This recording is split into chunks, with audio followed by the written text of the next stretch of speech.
Today, I'd like to tell you the story of the Buddha. This Buddha. Now, this Buddha is not the Buddha. It represents the Buddha, but I'm not intending this to be the Buddha. This Buddha is something different. You see, the other night, I went on an evening with my best buddy, alright, fabulous fella, and we decided, well, what are we going to do tonight? So what we did is we took some money out on the bank each, and we went to the casino, and we laid a bet. Whoever was going to walk out with the most amount of money at the end of the night. Now, you might walk out with nothing, or you might walk out with $20, or you might walk out with $80. So whatever the amount was, whether it was less than or more than what we actually started with, the person who walked out with the most amount of money in a set time limit would become the casino champion. And we would then annually, or as often as we so desired, go in, do the event, and see who comes out on top. And we would need a trophy. The Buddha is the trophy. What I'm going to do is draw on Buddha's little belly here somewhere, and he's got a bag full of coins over here, and that kind of stuff. I'm going to dress him up a little bit more so he looks more casino-like, and he's the new trophy. So he's going to pass from hand to hand.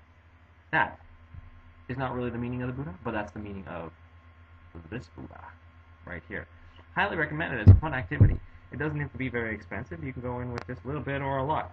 See what happens. We'll bring more into it. It's a great game. Ooh.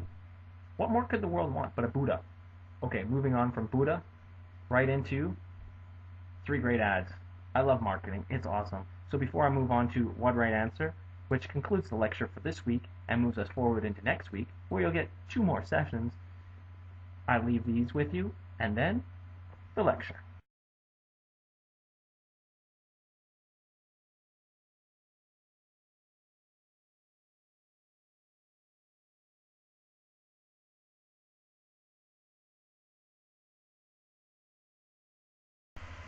Hi again. Alright, so today I think we're talking about one right answer. So, on average, we are administered 2,600 tests and quizzes by the end of university. That means from whenever we start kindergarten all the way to the end of university, 2,600 tests. And every one of them is designed to help us understand that there's only one right answer. We have to pick between A, B, C, and D. We have to write down the one right answer. We have to decide that 4 plus 4 is 8, when 4 plus 4 might not necessarily be 8 in all situations. So the problem is that life doesn't present itself in this way. Like, life is not 4 plus 4 equals 8. It's just not that way. So when we stop looking for more than one right answer, we really hinder ourselves from becoming something bigger, greater, more, better, that kind of stuff. So let me give an example here for a second. Most people, they don't like change, and they usually react by taking the easiest and fastest way out, right? If you yourself are not open to change. So if you present something to someone, they will do whatever it is to protect themselves. For example, if you scare somebody, the one right answer is to run away, or some people curl up in fetal position and start crying like a baby, right? They have one right answer, and they develop that right answer. It becomes part of their pattern. If you remember our patterns conversation. Now, a long time ago, there was a deadly plague in Lithuania, a death-like coma. Made it hard to tell who was alive and who was dead, and sometimes they accidentally buried a live person. And they had to come up with a solution. How do they do this? So 2 solutions were really presented. The first group suggested putting food and water in every casket, and then put an air hole to the Earth's surface. It's expensive, maybe works, I don't know for sure.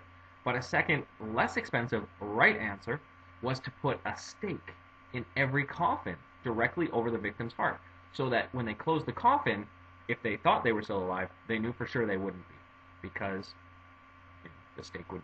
Anyways, the idea there, of course, is to find the second right answer. The second right answer is not always the best answer, but you have to go looking for other answers. And if you don't go looking for other answers, you get bogged down in one right answer. And there never is one right answer in life to any super solution. The truth is everywhere, but it just depends on where we put our focus. And that's going to help us understand how to relate to other people and see that there's more than one truth in the world. In fact, truth is really just perception in most cases. Sometimes with absolute truths like gravity, that kind of stuff, but that's not what I'm talking about. I'm talking about perception of what people believe is true. So if you consider all of that, then you will come to understand that as there's more than one right answer, there's also more than one right choice. And there's also more than one right option, and there's more than one right everything.